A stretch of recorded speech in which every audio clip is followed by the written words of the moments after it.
Бияк жакшы экен, аябай. Мага жакты. Иштерим жакшы, кыйналбай эле менен.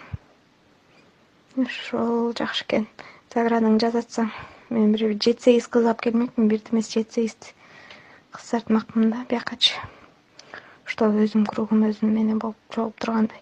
Подружкаларым да чакыртмакмын. Алар да келебиз дегенде кылышат да. Баарын чогултуп алып жүрүп. Ошол жыргал экен баягы, мени жалеть этпейт экенсиң.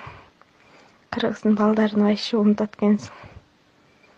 Кыргыздын балдары кереги жок болот экен. Азыр бир түрк менен мени жакшы көрүп калыптыр, эле ухаживать этип жүрөт. Неме заводу бар экен, мебель чыгарган, мебель.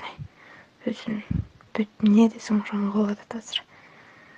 Бирок эч бир повод бербей элем да. Артыман чуркап любой нерсени кылып жумуш караштырып менен жолго тияка барып бияка барып тамактандырып бүт кылып атат. Ошол жыргал экен бияк. Кыргызстанда баркымда көп адамга билгизбей жүрүптүрмүн да, бияктан өлү барктуу болот экенсиң. Адам өзүнүн баласы. Дал сени да уважать этет экен да элдер. Ошол. Таркатып коюңуздар бүт немелерге, Facebook, Instagramдарга.